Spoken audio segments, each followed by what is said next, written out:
Assalamu alaikum wa rahmatullahi wa barakatuh. This is supposed to be a presentation. I have slides, but I think it's too troublesome to put down the screen and turn on the projector. So I'll just try to use my voice as colorfully as possible so that you don't fall asleep while still take something about this history.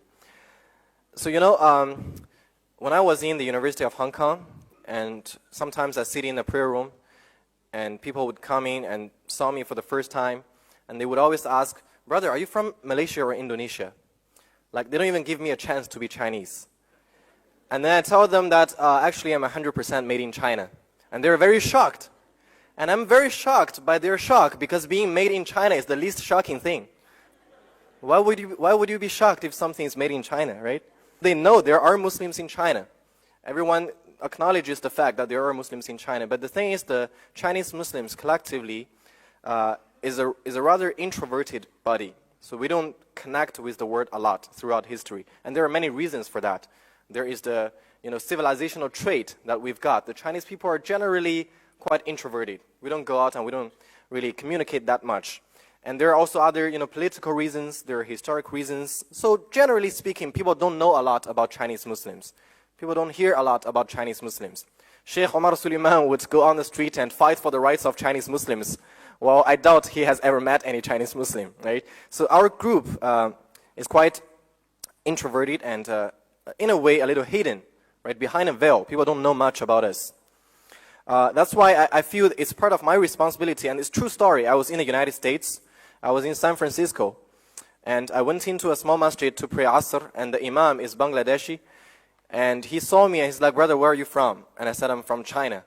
And his facial expression is like he has just seen a miracle from Allah. And it's like, "Brother, please sit down, let's have a cup of tea." We sat down, and he said, "Brother, you have a huge responsibility." I said, "What is that responsibility?"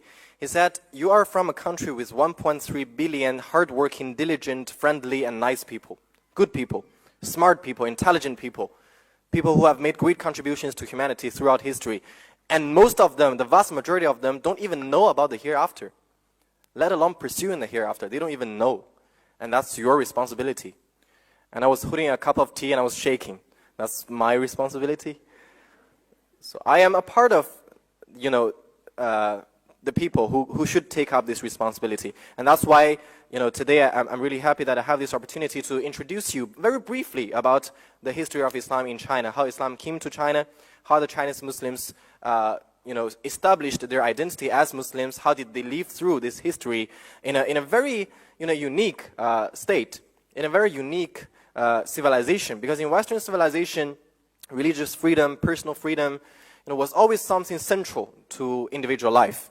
You would be taught at a very young age that the whole country should not feel satisfied if one person's right is being violated. And that is very different from our civilization's perspective. In China, we would think that if my sacrifice means that my group, this Chinese nation, would be better off, then let me make the sacrifice. So it's a different mentality. And let's see how this history played off. So when did Islam come to China? That's the question Brother Taha asked. There are actually more than 10 different opinions on the exact time that Islam came to China. But the majority of historians believes that in year 651, we had the first written record of Muslims' presence in China. That's the Tang dynasty in China. And that at the same time, it was the Khilafah of the third Khalifa, Uthman ibn Affan radiallahu anh. So at that time, after the conqueror, Umar ibn al-Khattab radiallahu anh, the Khilafah, the Islamic Empire, was already very vast geographically. It has taken in a large part of the Roman Empire. It had taken in a large part of the Persian Empire. It had taken in North Africa and even into Europe. So it was a large Khilafah, and it just happens that at the same time in China, the Tang dynasty was a very prosperous dynasty. This was the second emperor of the Tang dynasty, and it was one of the prime time of Chinese economy and prosperity. So it was a very well-off society. Everyone was happy. It was peaceful. So naturally, you can think that two civilizations, both are very strong and both are very prosperous. Naturally, they would have more encounter and more communication with each other. So a lot of merchants from Central Asia and from the Middle East started coming to China for trade, for business. And according to some records, in this time, 651, that's more than 1,300 years ago, there were already hundreds or thousands of foreign merchants in the capital city of China, Chang'an, at the time, modern-day Xi'an, and most of them were Arab and Persian Muslims. So obviously, when they came to China, they also brought Islam with them, and they started showing a very unique identity, and the Chinese people called them foreign guests. Okay, foreign guests, they're from a different place, and they are our guests. So at this time, Islam was there, but it was clearly a foreign religion. It was something exotic. It was something that belongs to the big bearded man. It's something that belongs to these traders, these businessmen from far away. It's not something Chinese, right? And the Chinese people have a long cultural heritage of their own. Normally, Chinese people don't tend to take in foreign cultures. We feel happy and content with what we have. So they are just foreign guests. Now, after the Tang Dynasty, there was the Song Dynasty. So during the Song Dynasty, there were two major business roads. One is called the Silk Road, right? That's from the Middle East through Central Asia all the way to China, northwestern China. And in my hometown, which is in northwestern China, we still have a lot of sites that were used for, as the middle stations for this Silk Road. And there was also a sea road from, the south of the Arabic Peninsula all the way to Guangzhou. The city in southern part of China. And Guangzhou at that time, you can see, was a world business port. There were many foreigners coming to this port, and when they came, they settled down, they need to pray, they built a masjid. So the first masjid that was ever built in China was in Guangzhou. It is believed it's called Guangtasi, the masjid of the light tower. And if you go to Guangzhou, you can still visit that masjid. It's very beautiful. So at the in the Song Dynasty, when these foreign guests, what was once considered foreign, they started settling down. They're like, life is pretty good here. Life is peaceful here. And Chinese women are also beautiful. Let's convert them to Islam and let's marry them. Why not? So it happened for another half a century or 1 century. So they started coming into China, and they started becoming more indigenous. They started becoming people of this land. So you can say that in the Song Dynasty, Islam is already starting to become something that is Chinese, that is accepted by Chinese. In 1206, year 1206, Genghis Khan united Mongolia and then went on to Russia, what we know as Russia now, and all the way to Central Asia and even Middle East. So he conquered a vast land, right? A huge kingdom, and many of the conquered land belonged to Muslims before. In year 1258, remember this year, for the world would never be the same after this year. Well, the world would never be the same after any year. But this year was particularly special because the Abbasid Khilafah was destroyed by Genghis Khan. At then, it was the center of knowledge and studies. Baghdad was totally sacked, totally destroyed. Libraries were burned down. People were killed. And then eventually, even the whole of China in 1276 was conquered by Genghis Khan and the Mongols as well. And it's the new dynasty, the Yuan dynasty. So remember, before the Yuan dynasty, the Muslims were considered more or less, marginalized. They are outsiders. They are, on the peripheral area of China. But during the Yuan dynasty, first of all, the ruling race is not Han Chinese anymore. The ruling race is Mongols. And when they came into China and they started this government, obviously they had to, maintain their rule. So they took a lot of Muslims from Central Asia and Arab world to China to establish, industry and economy and all kinds of things. So many Muslims started coming in, artists, partisans, and scholars. And once they came, they started having more communication with the Chinese people, and they actually raised their social status a lot. So at this time, there were already, in the Yuan dynasty, and the Yuan dynasty only lasted for about maybe 200 years, slightly more than 200 years. But there were, in total, 22 provincial level governors that were Muslims. And obviously, when you have leaders, when you have people in the government that are representing Muslims, then the status of Islam raised a lot in China. It became an official language, an official religion, a recognized religion. And even, subhanAllah, you wouldn't believe this, in the Yuan dynasty, there was one governmental department called the Department of Qadi, Hadith, Department of Qadi. And Qadi is the Arabic word for judge. Okay, Qadi is somebody who would rule and give a legal decision based on Sharia. So we had a department called the Department of Qadi because the government basically said, okay, you Muslims, you deal with your issues with your law. You don't have to conform to our law. You use your own sharia to decide what is best for you. So that was the freedom, you can say, and the tolerance during the Yuan dynasty. So there was a Chinese saying which says that 袁时回会遍天下. So during Yuan dynasty, Muslims are all over the world. Although the Chinese people thought China was world. So actually Chinese people, Muslims were all over China. But we have this saying that Muslims were all over the world during the Yuan dynasty.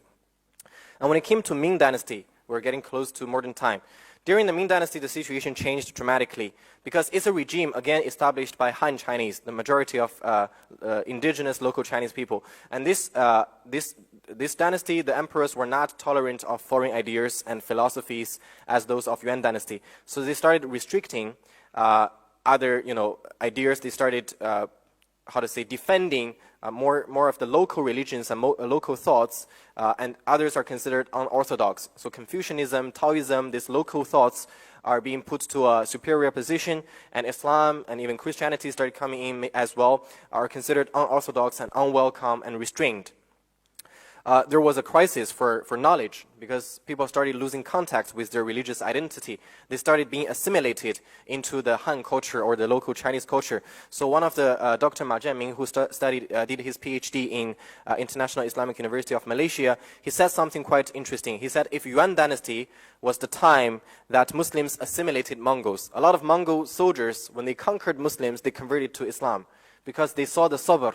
They saw the faith in these people, and they saw the discipline of these people. They saw the kind of mercy and kindness that these people who lost in battle, but they still had this courage, they still had these qualities. Many Mongol soldiers converted to Islam and became Muslims. So Yuan dynasty was the time that Muslims assimilated Mongols, but Ming dynasty was the time when the Han, the local Chinese people, assimilated Muslims. And this was the time when Chinese Muslims would become more and more Chinese. This is something really special about Chinese Muslims. Nowadays in European countries, in North America, in Western countries, basically, the haters, or the, what do we call them, the xenophobics, they would always say to Muslims, go back to your country, right? They immediately make this mental relation between Muslim and immigrant. So if you're Muslim, you're not from us, you're not from this place originally, go back to your country. But in China, it's very different. Nobody has ever said to me, go back to your country, because that is my country. Everyone knows that I am from China, my ancestors are from China, my family has been there probably for over 1,000 years. Nobody can say to me, go back to your country, this is my country. This is something special about the Chinese Muslims, and this happened during the Ming dynasty. They assimilated into the culture and became more and more Chinese. There's nothing really uniquely, distinctly special about being a Muslim. You wouldn't even know, right, until a person gets to 50 years old. You don't even see my beard now, although I'm trying really hard. But when I get to 50 years old, that's when you see maybe he's a Muslim. But now he's just a Chinese. If I don't tell you, you wouldn't know, right? That's why when I was traveling around the world, going to different places, I was stopped a lot at masjid.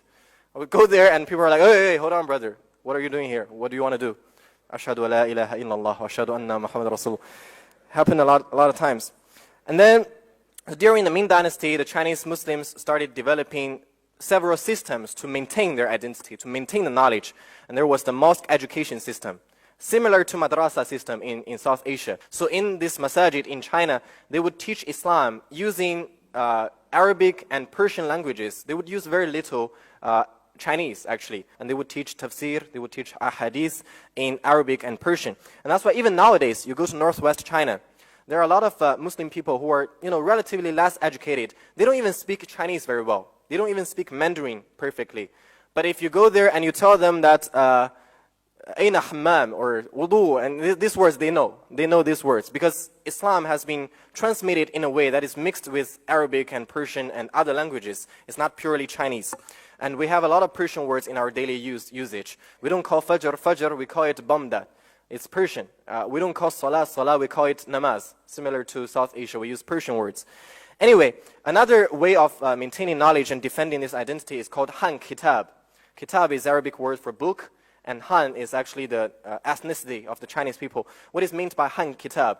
So before the Ming dynasty, Islam is something that we only teach to Muslims. So Muslim parents teach Muslim children. That's it. We never tried to tell people about Islam. We never tried to tell people what is this religion. But during the Han Kitab movement, this is a movement, many very learned scholars started composing books in Chinese with reference to Chinese ideas and Chinese conceptions to introduce Islam to them. For example, I read this amazing book, and subhanAllah, a lot of times when people think of Chinese Muslims, they think of, oh, these poor people, they're being oppressed, they're being sent to concentration camps, they don't even know their religion, they're poorly educated. But actually, we had great scholars in the past. Okay, I've read many books in English, in Arabic, in Chinese, and some of those Chinese books are just amazing. In this one book, the author, he started, and his format is very interesting. He wrote a book, it's basically like a Q&A. So he said, my guest asked me, why don't you eat pork? And he starts answering, right? And in his answer, he didn't answer from an Islamic perspective first. He started quoting the ancient Chinese literature, from like 200 BC, the rules and regulations of the Chinese emperor at the time to the Chinese people. And he said, well, actually, you have more regulations pertaining to food than us, right? It was written in ancient Chinese literature that if a meat is not cut properly, we will not eat it. So he said, you have more haram stuff than me. Why are you accusing me of being restrictive and things like that? He started giving ideas about, he started introducing Allah with reference to the Chinese concept of sky, tian.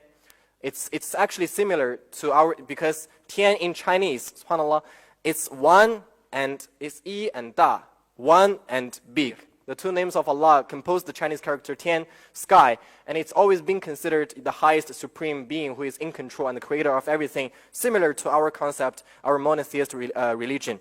So he started using all of these concepts to introduce Islam, and so during this time, Islam really gained a momentum. More and more people got to know Islam. And after the Ming Dynasty, there was the Qing Dynasty, another harsh time for Muslims. So throughout this history, you can see there are good times, there are bad times. Sometimes it's freer to practice, sometimes it's more harder. And that's why, sometimes when Chinese Muslims complain about our current situation, oh, it's so hard, I envy you, brother, you're in Hong Kong, you can have at the peak conference, we can't even talk in our own room. We're afraid to talk in our own room. What if there's a red dot appeared on my head and I'll be gone, just for talking about Islam. But the thing is, a brother reminded me that if you look at Chinese history, we've had worse times. We've had much worse times. And those dynasties are gone. The Tang Dynasty is no more. The Song Dynasty is no more. The Qing Dynasty is no more. But Islam is still in China. Muslims are still there, right? Islam never dies. These dynasties will go away. These politicians will go away. But Islam is always there. This is Inna Dina Indallahi al-Islam. Very quickly, I want to recap. We're coming to the modern age. After the Qing Dynasty, there was the Republic of China, which is different from the People's Republic of China, 1911. And during this time, it was relatively free. We started, composing many books. Professor Muhammad Majian, the one who translated the Quran into Chinese, was born in this period as well. He studied in Al-Azhar. He was a recognized scholar not only by Chinese Muslims, but actually by Muslims all around the world, especially in Egypt as well. He translated the Quran, and then PRC was founded in 1949, and we continued to try our best with whatever we are able to maintain our identity. And I can guarantee you, I personally guarantee you, when I go back to my hometown, every Ramadan I try to go back to my hometown for a few days at least. And yes, the Muslims there may not know a lot about Islam. They may not have as much knowledge about fiqh or Sharia, but Fajr prayer, any masjid. In my hometown Lanzhou, there are more than 30 masajid. You go to any masjid, even a smaller one in an alley, for Fajr prayer, at least 100 people. So Allah subhanahu wa ta'ala, He distributes His blessings and mercy to different nations in different ways. Some nations have more knowledge. Some nations have more IT skills for da'wah. And some nations just have more persistence with their basics. And this is something that I think the Chinese people are special for. They stick to their basics, and they're nice people. So I want to change this perception that, oh, the Chinese Muslims are just poor, oppressed, poor people. No, we have had scholars. We have had shining stars. We have made great contributions to Islam. The earliest Hajj from China to Mecca was before year 1000. In the 10th century, in the 9th century, they were already going for Hajj. After they had to travel for 3 months or 6 months, half a year. But they were already doing that. So let's change that perception. I encourage you, you're at the gate of China. I encourage all of you, when you have an opportunity, go to China, go visit the first masjid in Guangzhou, go see the Chinese Muslims, talk to them, look at what they're doing, and you will feel the power of Islam, really. When you go to China, you see Chinese Muslims, you will not feel sad for Islam. You will feel proud of Islam. And this is, my message to you. And if you have more questions about Chinese Muslims or the history of Islam in China, you want to see some pictures, feel free to come to me, and I'd be more than happy to share with you. جزاكم الله خيرا. السلام عليكم ورحمة الله وبركاته وصلى الله وسلم وبارك على نبينا محمد وعلى آله وصحبه أجمعين.